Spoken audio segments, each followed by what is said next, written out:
I'm particularly pleased with the pace that we've been moving on, and the fact that we've got good, meaningful legislation to the floor and moving through committee so early in session.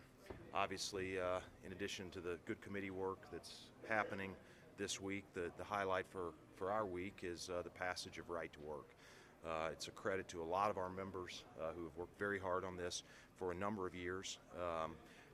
With that, I'm going to turn it over to Representative Rader, who has spent a lot of time in her career in the Missouri House working on this issue, and I know she's very excited to get it across the finish line today. Yes, so labor reform has been very important to me from the time that I decided to run for office, and this is certainly a milestone. I think it's something that Missouri has needed for many years, and I look forward to the fact that we have a Republican governor this year who has said that he wants to sign right to work, and I'm very thankful that the Speaker has put it as his top priority, one of his top two priorities, to get it on the fast track. And so I think it's going to, with the statistics that that many members mentioned this week, I think it's going to really help Missouri working families, and bringing in more jobs into Missouri is helpful for union homes and non-union homes, and that's what we want to see, is free economic development. This doesn't cost the taxpayer a dime. It's simply removing regulations for businesses. So looking forward to getting it to the governor's desk. What do you have next up in the way of labor reform?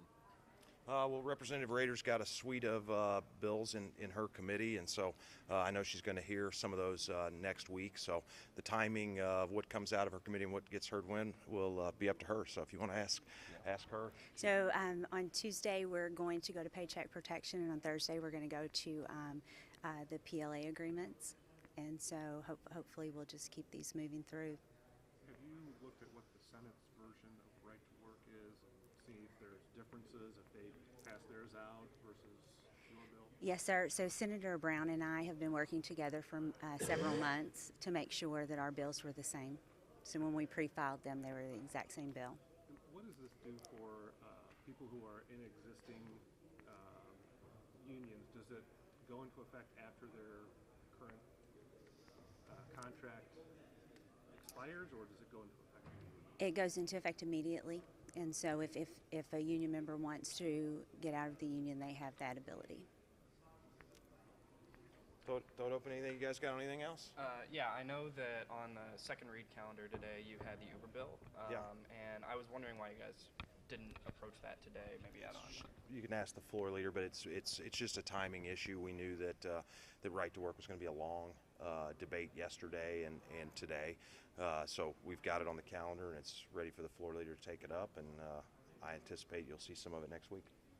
Is that priority for next week? It is next week's focus. Is the governor's budget delay, given the pressures on revenue, hurting the ability of the House to put together a spending plan?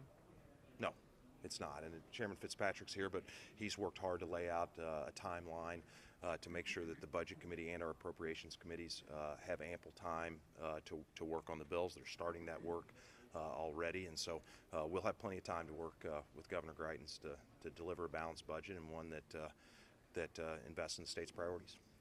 I wanted to ask too about your professional licensing bill that Representative Haar has. How much of a priority are we going to see? He's here if you want to ask him. Yeah, I already did ask him earlier this Okay, week good. about it, and I just wanted to ask, how much of a priority is that for the House? I know you spoke about it at the Women's Foundation in December. Yes, it's a huge priority.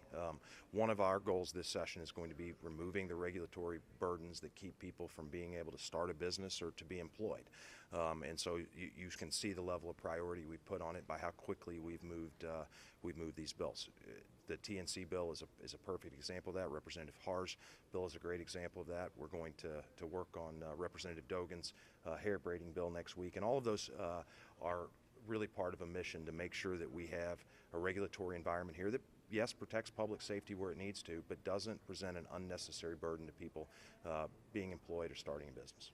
This might be a little abstract too, but are there any other areas like hair braiders where you see licensing being a problem or an overly burdensome regulation? What I've asked our committees to do in both government efficiency and professional registration is to do a top-to-bottom review of where our licensing requirements are, particularly to compare them with where some other states are, and find where Missouri is an outlier. And we're going to work across the board to make sure that we do that top to bottom review, and then we'll be prepared to change the regulations and the rules where necessary. Are you Anything going else? to the inauguration? I am not. I'll be watching on TV. I'm sure it'll be very exciting, but no, I'll enjoy the time I've got to spend with the 8-year-old and 3-year-old at home this weekend. So thanks, guys. We'll see you next week.